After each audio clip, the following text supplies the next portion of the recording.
किसान भाइयों नमस्कार, स्वागत है आप सभी का कृषि समाचारों के आज के इस अंक में। सबसे पहले नजर डालते हैं प्रमुख कृषि समाचारों पर। किसानों के लिए राहत का इंतजाम। प्रदेश में 1 अक्टूबर से होगी धान की खरीद की शुरुआत। दालों की कीमतों में आई भारी गिरावट। प्रदेश की चीनी मिलों में अब एथेनॉल और विद्युत उत्पादन पर अधिक ध्यान। सौर ऊर्जा द्वारा नलकूपों एवं डाल नहरों के संचालन प्रस्ताव को राज्य सरकार की मंजूरी। अब कृषि समाचार विस्तार से। फरवरी मार्च में बेमौसम बारिश और ओले गिरने से प्रभावित किसानों को राहत देने के लिए 2000 करोड़ रुपए का इंतजाम प्रदेश सरकार ने किया है। मानसून की मेहरबानी से जगी धान की बम्पर पैदावार की उम्मीद ने सरकार को अन्नदाताओं से धान खरीद व्यवस्था के लिए 1500 करोड़ रुपए का बंदोबस्त करने के लिए प्रेरित किया है। सिंचाई कार्यों के लिए 779 रुपए आवंटित किए गए हैं। खातेदार सह खातेदार किसानों के लिए संचालित कृषक दुर्घटना बीमा योजना की अनाच्छादित अवधि के दावों पर भुगतान के लिए अतिरिक्त रकम के तौर पर 85 करोड़ रुपए की व्यवस्था की गई है। प्रधानमंत्री कृषि सिंचाई योजना घटक पर ड्रॉप मोर क्रॉप योजना के लिए 76 करोड़ रुपए का प्रावधान किया गया है। प्रादेशिक डेयरी कोऑपरेटिव फेडरेशन को मजबूत और पुनर्जीवित करने के लिए 268 करोड़ रुपए आवंटित किए गए हैं। खरीफ विपणन वर्ष 2016-17 में मूल्य समर्थन योजना के तहत प्रदेश में धान की सरकारी खरीद 1 अक्टूबर से प्रारंभ होगी। इसके लिए सितंबर में ही सभी जिलों में तैयारी करने के निर्देश जारी किए गए हैं। धान खरीद के लिए संबंधित अधिकारियों से क्रय केंद्रों का चयन करने और इन केंद्रों की आवश्यकता का आंकलन कर धनराशि, बोरे व अन्य जरूरी व्यवस्थाएं सुनिश्चित करने को कहा गया है। विशेष सचिव की ओर से खाद्य आयुक्त व अन्य अधिकारियों को भेजे गए निर्देश में धान खरीद के मूल्य भुगतान को सर्वोच्च प्राथमिकता प्रदान करते हुए इसकी नियमित समीक्षा करने के निर्देश दिए गए हैं। किसानों को धान का मूल्य तुरंत प्राप्त हो, इसके लिए क्रय संस्थाओं को अग्रिम रकम उपलब्ध कराने और स्थानीय स्तर पर तत्काल भुगतान सुनिश्चित कराने को कहा गया है। धान खरीद के दौरान केंद्रों पर इंटरनेट की सुविधा युक्त कंप्यूटर, लैपटॉप और आईपैड भी उपलब्ध होंगे। प्रदेश में इस बार दलहन उत्पादन में वृद्धि की संभावना को देखते हुए सभी प्रकार के दालों की कीमतों में भारी गिरावट देखने को मिल रही है। कीमतों में कमी की वजह से लोगों को काफी राहत मिली है। फुटकर बाजार में कुछ दिनों पहले अरहर की जो दाल 120 से 125 रुपए प्रति किलो बिक रही थी, वह अब 95 से 100 रुपए प्रति किलो पर पहुंच गई है। इसी तरह 130 रुपए प्रति किलो के भाव से बिकने वाली उड़द की दाल अब 120 रुपए प्रति किलो के भाव पर आ गई है। इसी तरह मूंग, चने, मसूर व मटर की दालों के भाव भी लगातार तेजी से नीचे आ रहे हैं। राजधानी के दाल एंड राइस मिलर्स एसोसिएशन के अध्यक्ष के अनुसार अच्छी बारिश के चलते अधिक उत्पादन की संभावना व विदेशों से अच्छा आयात होने से दाल की कीमतों में गिरावट देखने को मिल रही है। उम्मीद है कि आने वाले दिनों में इसके दामों में और गिरावट देखने को मिल सकती है। देश के सबसे बड़े गन्ना उत्पादक राज्य उत्तर प्रदेश में अब चीनी मिलों में चीनी कम व एथेनॉल और बिजली के उत्पादन पर ज्यादा जोर दिया जाएगा। इस मामले में उत्तर प्रदेश सहकारी चीनी मिल्स एसोसिएशन ने पहल कर दी है। वर्ष 2011-12 में सहकारी चीनी मिल्स संघ की मिलों में 10 लाख लीटर एथेनॉल का उत्पादन हो रहा था, जो वर्ष 2015-16 में 47 लाख लीटर पर पहुंच गया है और अब इसे 100 लाख लीटर तक ले जाने का लक्ष्य तय किया गया है। वाहनों के ईंधन के रूप में इस्तेमाल होने वाले एथेनॉल का प्रयोग अभी तक 5% ही पेट्रोल के साथ किया जाता है। केंद्र सरकार इसे 22% करने पर गंभीरता से विचार कर रही है। चीनी मिल संघ का दावा है कि इससे किसानों को बदहाली से मुक्ति मिल सकती है। अभी प्रदेश में गन्ने के शीरे से चीनी ही पैदा की जाती है, लेकिन जल्द ही सीधे गन्ने के रस से ही एथेनॉल बनाया जा सकेगा। राज्य सरकार ने राजकीय नलकूपों एवं लघु डाल नहरों को सौर ऊर्जा एवं ग्रिड ऊर्जा के हाइब्रिड मॉडल द्वारा संचालित करने के प्रस्ताव को मंजूरी दे दी है। इसके तहत पहले चरण में 6076 राजकीय नलकूपों और 57 लघु डाल नहरों को इस मॉडल से संचालित किया जाएगा। प्रदेश में सिंचाई व्यवस्था को दुरुस्त करने की दिशा में राज्य सरकार का यह एक सार्थक प्रयास है। आइए जानकारी लेते हैं कृषि भौतिकी संभाग के कृषि वैज्ञानिकों द्वारा किसान भाइयों को दी गई सलाह और सुझाव के बारे में। किसान भाइयों, खड़ी फसलों में निराई गुड़ाई का कार्य शीघ्र करें तथा आवश्यकता अनुसार नत्रजन का छिड़काव करें। धान की फसल में इस मौसम में पत्ती लपेटक कीट के आने की संभावना रहती है, अतः किसान भाइयों को सलाह है कि धान के खेतों में 2 से 3 सेंटीमीटर तक पानी भर दें। यदि प्रकोप अधिक हो तो कार्बोफ्यूरॉन 6 किलोग्राम प्रति एकड़ की दर से छिड़काव करें। मक्के की फसल में तना छेदक कीट की निगरानी करें। प्रकोप होने की दशा में कार्बेल पाउडर का छिड़काव करें।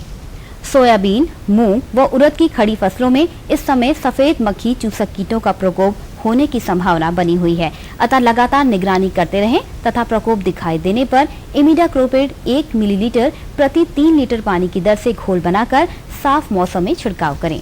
और अब आइए जानकारी लेते हैं कृषि उत्पादों के ताजा मंडी भावों की।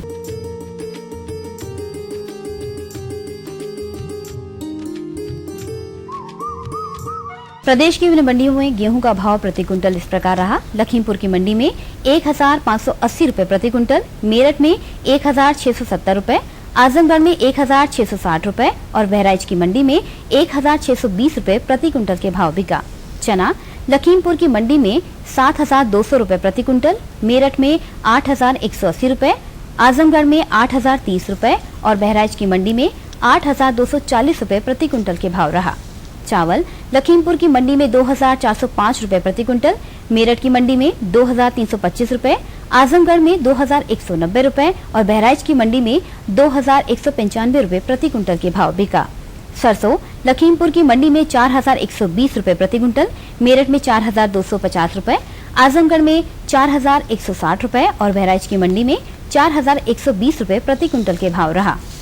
गुड़ लखीमपुर की मंडी में 3270 रुपए प्रति क्विंटल, मेरठ में 3620 रुपए, आजमगढ़ में 3750 रुपए और बहराइच की मंडी में 4090 रुपए प्रति क्विंटल के भाव रहा। आलू लखीमपुर की मंडी में 1675 रुपए प्रति क्विंटल, मेरठ में 1380 रुपए, आजमगढ़ में 1490 रुपए और बहराइच की मंडी में 1490 रुपए प्रति क्विंटल के भाव रहा। प्याज लखीमपुर की मंडी में 900 रुपए प्रति क्विंटल, मेरठ में 1025 रुपए, आजमगढ़ में 950 रुपए और बहराइच की मंडी में 990 रुपए प्रति क्विंटल के भाव रहा। बैगन लखीमपुर की मंडी में 1250 रुपए प्रति क्विंटल, मेरठ में 1190 रुपए, आजमगढ़ में 1130 रुपए और बहराइच की मंडी में 1000 रुपए प्रति क्विंटल के भाव रहा। टमाटर लखीमपुर की मंडी में 1800 रुपए प्रति क्विंटल, मेरठ में 980 रुपए, आजमगढ़ में 1625 रुपए और बहराइच की मंडी में 1580 रुपए प्रति क्विंटल के भाव रहा। अदरक लखीमपुर की मंडी में 3650 रुपए प्रति क्विंटल, मेरठ में 2875 रुपए, आजमगढ़ में 3860 रुपए और बहराइच की मंडी में 3620 रुपए प्रति क्विंटल के भाव रहा। लहसुन लखीमपुर की मंडी में 8050 रुपए प्रति क्विंटल, मेरठ में 8150 रुपए, आजमगढ़ में 8450 रुपए और बहराइच की मंडी में 7950 रुपए प्रति क्विंटल के भाव रहा। सेब लखीमपुर की मंडी में 7400 रुपए प्रति क्विंटल, मेरठ में 4550 रुपए, आजमगढ़ में 6650 रुपए और बहराइच की मंडी में 6550 रुपए प्रति क्विंटल के भाव रहा। केला लखीमपुर की मंडी में 2080 रुपए प्रति क्विंटल, मेरठ में 1525 रुपए, आजमगढ़ में 1850 रुपए और बहराइच की मंडी में 2000 रुपए प्रति क्विंटल के भाव रहा। तो किसान भाइयों, ये थे आज के कृषि समाचार और मंडी भाव। अगले अंक में फिर उपस्थित होंगे, तब तक के लिए दीजिए अनुमति। नमस्कार। मेरे साथ बोलो ए बी।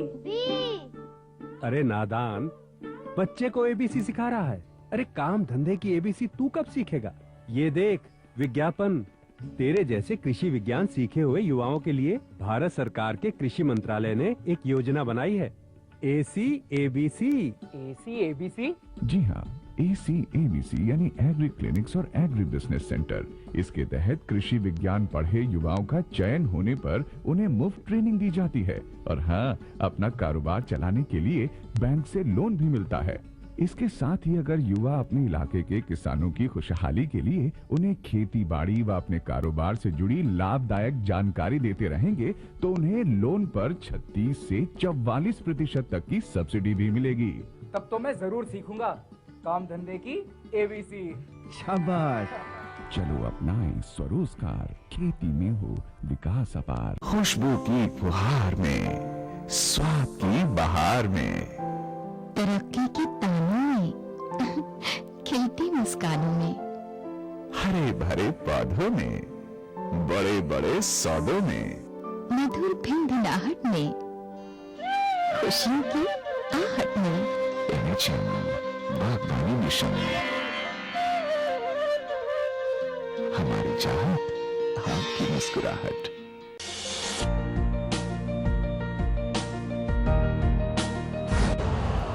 यूरिया का स्वदेशी उत्पादन 70 लाख टन बढ़ाने के लिए 6 उर्वरक संयंत्रों का उद्धार किया जा रहा है। FCIL के गोरखपुर, सिंदरी, तलचर और रामागुंडम संयंत्र, HFCL की बरौनी इकाई और BVFCL की नामरू फोर्थ। सोने पर सुहागा ये है कि देश में अब बनेगा सिर्फ नीम लेपित यूरिया, क्योंकि इससे होगा किसानों का फायदा ही फायदा। अनाज का उत्पादन 10% तक बढ़ेगा। बढ़ेगी 10 से 15% नाइट्रोजन क्षमता।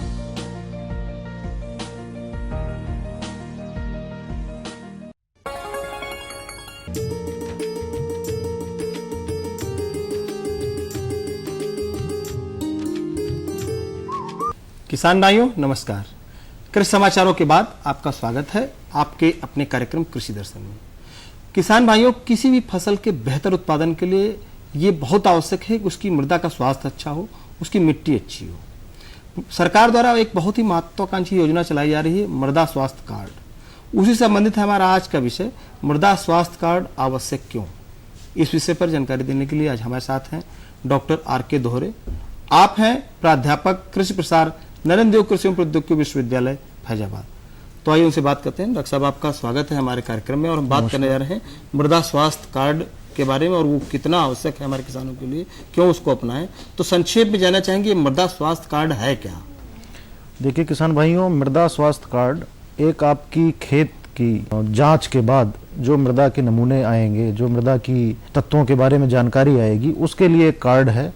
वो कार्ड भारत सरकार और उत्तर प्रदेश सरकार के माध्यम से इसको किसानों को उपलब्ध करवाया जा रहा है, जिसमें कृषि एवं सहकारिता विभाग, कृषि एवं किसान कल्याण मंत्रालय भारत सरकार एवं कृषि विभाग उत्तर प्रदेश सरकार के द्वारा किसानों को उपलब्ध करवाया जाता है। इसमें जो मुख्यतः जो ये स्टार्ट हुआ है, ये शुरुआत की गई इसकी 2015-16 में इसकी शुरुआत की गई है।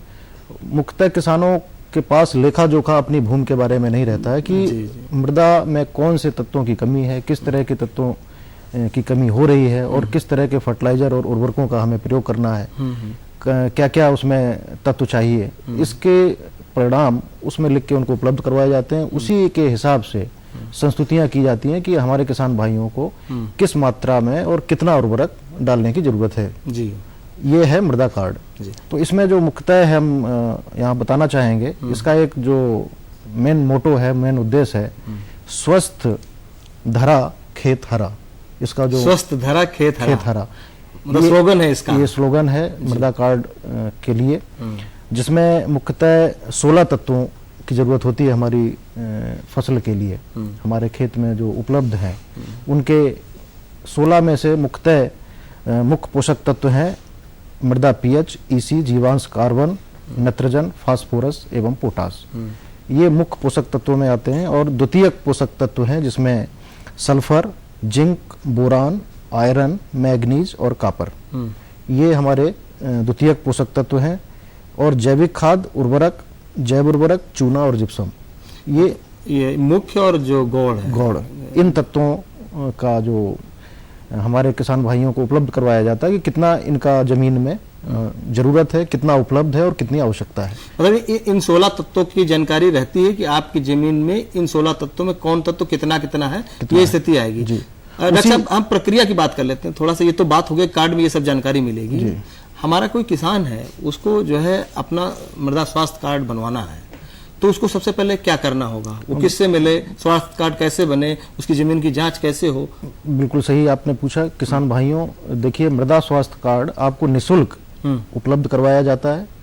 और इसका जो कृषि विभाग के जो भी छोटी यूनिट है जो हमारी गांव लेवल पे काम कर रही है, ब्लॉक लेवल पे काम कर रही है, आपको वहां उपलब्ध हो जाता है। आपको अपने ब्लॉक में आपके जो पंचायत सेक्रेटरी हैं या आपके जो किसान सहायक हैं, आजकल तकनीकी सहायक की नियुक्ति हुई है इसी काम के लिए, तो वो उनको माध्यम से हमारे किसान भाई ये कार्ड अपना ले सकते हैं। प्रत्येक जनपद में, हमारे उत्तर प्रदेश के प्रत्येक जनपद में सहायक निदेशक मृदा परीक्षण एक जनपद में अधिकारी उपलब्ध होता है, जो कि लैब का इंचार्ज भी होता है, जहाँ पे ये सॉइल टेस्टिंग लेबोरेटरी होती है। वैसे तो हमारी जितनी भी तहसील हैं, 182 तहसील है, सभी में लगभग मृदा स्वास्थ्य परीक्षण के लिए उपलब्ध है किसान भाइयों।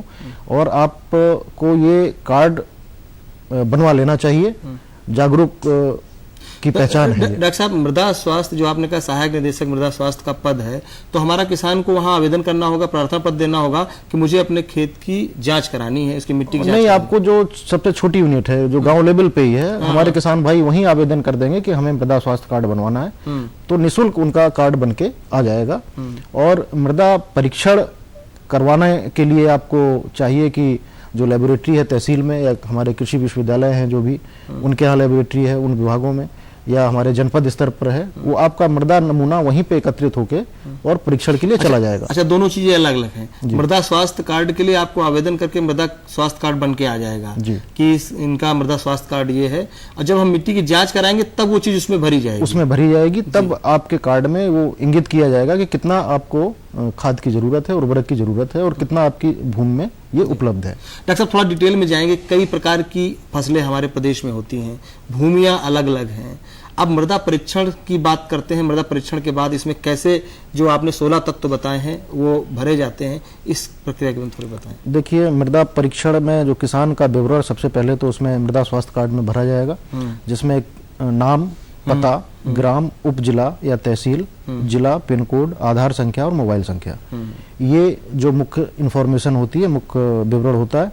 मृदा नमूना विवरण, मृदा नमूना संख्या, नमूना एकत्र करने की तिथि, सर्व संख्या या ग्रिड संख्या, खसरा संख्या, खेत का क्षेत्रफल, भू स्थिति, जीपीएस, अक्षांश या देशांतर, सिंचित भूमि, वर्षा सिंचित भूमि, ये किस तरह की भूमि आपकी है, ये सारी इंफॉर्मेशन उसमें दी जाती है। और मृदा परीक्षण के उपरांत परिणाम क्या आए, जिसमें पैरामीटर होता है, पीएच है, ईसी, जैविक कार्बन, उपलब्ध नाइट्रोजन, उपलब्ध फास्फोरस, उपलब्ध पोटेशियम, उपलब्ध सल्फर, उपलब्ध जिंक, उपलब्ध बोरान, उपलब्ध आयरन, उपलब्ध मैग्नीज, उपलब्ध कॉपर, जिसमें परिणाम, इन सभी के परिणाम इंगित किए जाएंगे। उसमें इकाई और आकलन श्रेणी, मतलब किस श्रेणी में वो आ रहा है। इसके उपरांत संदर्भ के लिए उर्वरक सिफारिश जो महत्वपूर्ण है, जो सबसे महत्वपूर्ण है, हमारे वैज्ञानिकों द्वारा, हमारे अधिकारियों द्वारा जो किसानों को इसमें बताया जाएगा कि फसल व किस्म, कौन सी फसल है और कौन सी किस्म उसमें प्रजाति आपने बोया हुआ है। संदर्भ उपज, एनपीके के लिए उर्वरक संयोजन, उर्वरक का नाम और मात्रा, एनपीके के लिए उर्वरक संयोजन 2, उर्वरक का नाम और मात्रा, ये मुख्य जो इंफॉर्मेशन इसमें दी जाएगी। सबसे महत्वपूर्ण ये और है कि हमारे किसान भाइयों को ये इसमें ये बताना पड़ेगा कि आप कौन सी फसल बोने जा रहे हैं। जी, लिखना पड़ेगा। हाँ, कौन सी फसल बोने जा रहे हैं, उसके हिसाब से हमारे जो वैज्ञानिक हैं, जो हमारे कृषि अधिकारी हैं, वो हमारे किसान भाइयों को इंगित करेंगे कि आपको इतना फर्टिलाइजर इस या इतना उर्वरक इस फसल के लिए आपको देना है मृदा कार्ड के अनुसार।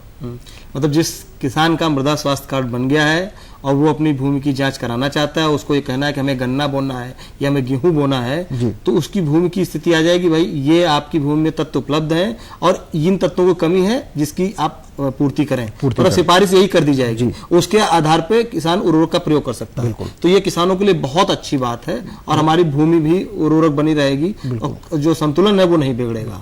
दूसरा जो मैं किसान भाइयों को यहाँ बताना चाहूंगा कि कार्बन रेशियो एक होता है जो हमारी मृदा में पाया जाता है, 1:10, 1:10 का रेशियो होता है कार्बन और CR रेशियो जिसको बोलते हैं जी। तो हमारे किसान भाइयों को चाहिए कि सबसे पहले तो वो ढैंचा और सनई या जो भी है इस तरह की हरी खादें, उनका प्रयोग अवश्य करें, हमारे किसान भाइयों को चाहिए।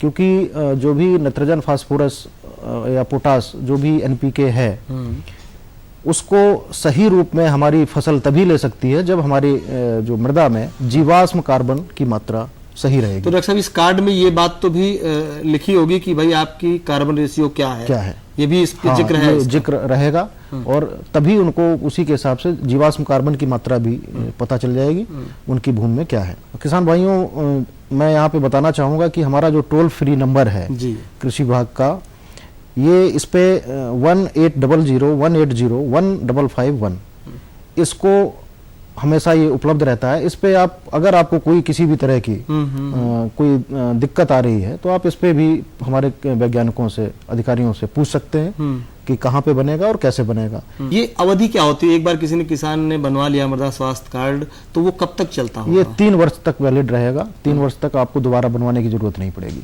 एक बार बन गया तो 3 साल तक 3 साल तक इंफॉर्मेशन उसमें भरी वो जाएगी। निःशुल्क है? निःशुल्क है। और जो परीक्षण होती है मिट्टी को उसका उसमें कुछ देना होता है? परीक्षण के लिए कुछ थोड़ा सा 7 या 10 रुपए कुछ रखा गया है और वो टोकन मनी के रूप में है। किसान भाइयों मृदा परीक्षण अवश्य करवा लें। और जो मृदा परीक्षण लेने की विधि है मैं यहाँ बताना चाहूंगा कि वो 6x4x6 का एक गड्ढा खोदे वी आकार का, और उस गड्ढे से आप मात्रा में जितनी भूमि में जितनी भी मृदा निकलेगी उसको लेके आपस में मिला के उसके 4 पार्ट करें।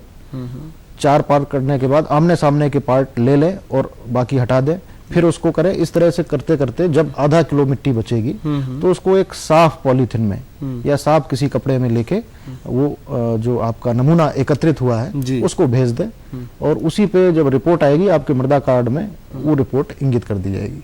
तो मृदा कार्ड भेजने जहाँ सैंपल दिया जाता है वहाँ मृदा कार्ड भेजना पड़ता है या डाटा उनके पास रहता है? नहीं, वो मृदा कार्ड हमें जब बन जाएगा तो इन्फॉर्मेशन उसी में भर दी जाएगी। अच्छा, उसमें भर दी जाएगी।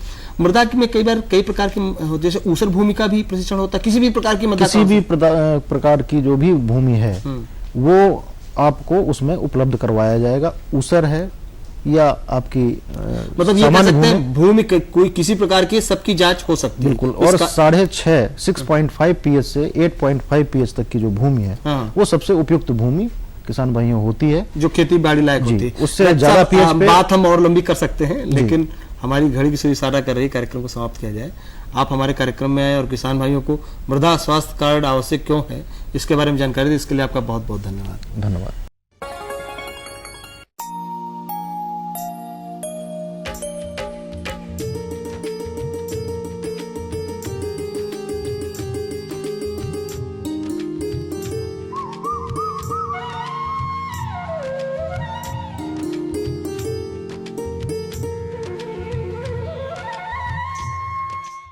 खेती की जानकारी के बाद प्रस्तुत है मौसम समाचार। पिछले दिनों प्रदेश का अधिकतम तापमान 34 डिग्री सेल्सियस तथा न्यूनतम तापमान 26 डिग्री सेल्सियस दर्ज किया गया। अधिकतम तापमान सामान्य से 1 डिग्री सेल्सियस कम तथा न्यूनतम तापमान 1 डिग्री सेल्सियस अधिक रहा। वातावरण में अधिकतम आर्द्रता 90% तथा न्यूनतम 60% रही। वायु दिशा दक्षिण से दक्षिण पूर्व तथा गति 10 से 12 किलोमीटर प्रति घंटा दर्ज की गई। मौसम वैज्ञानिकों के अनुसार आने वाले 48 घंटों में प्रदेश के कुछ हिस्सों में बादल छाए रहने तथा कहीं-कहीं छिटपुट बारिश होने की संभावना है। अधिकतम तापमान में 1 से 2 डिग्री सेल्सियस की गिरावट दर्ज की जा सकती है, जबकि न्यूनतम तापमान भी 1 डिग्री सेल्सियस की गिरावट रहने की आसार हैं। किसान भाइयों, इस मौसम में धान की खेती में फुदका के नियंत्रण हेतु 1 लीटर मोनोक्रोटोफास 36 ईसी को लगभग 800 लीटर पानी के साथ घोल बनाकर छिड़काव करें। साथ ही नत्रजन की अवशेष चौथाई मात्रा की टॉप ड्रेसिंग करें। अरहर की अल्पकालीन प्रजातियों की बुवाई हेतु खेत की तैयारी का कार्य करें। सिंचित क्षेत्रों में इस मौसम में अरहर की शीघ्र पकने वाली प्रजातियों जैसे पारस, यूपीएस 120 तथा पूसा 992 की बुवाई राइजोबियम कल्चर से उपचारित कर उचित नमी में करें। मूंगफली की खेती में इस समय निराई गुड़ाई, विरलीकरण व संस्तुत मात्रा में नत्रजन की टॉप ड्रेसिंग का कार्य बुवाई के 20 से 25 दिन बाद करें तथा हल्की मिट्टी चढ़ाएं। हरे चारे हेतु बोई गई मक्का, लोबिया में कटाई व सिंचाई का कार्य करें। इस मौसम में तिल व सोयाबीन की खेती हेतु उन्नतशील एवं शोधित बीज की बुवाई उचित नमी में करें तथा मृदा परीक्षण के आधार पर उर्वरकों का प्रयोग करें। खरीफ मक्का की खेती में इस समय खरपतवार नियंत्रण, आवश्यकता अनुसार हल्की सिंचाई तथा संस्तुत मात्रा में नत्रजन की टॉप ड्रेसिंग का कार्य करें। तो किसान भाइयों, ये थे आज के मौसम समाचार। अगले अंक में फिर उपस्थित होंगे, तब तक के लिए दीजिए अनुमति। नमस्कार।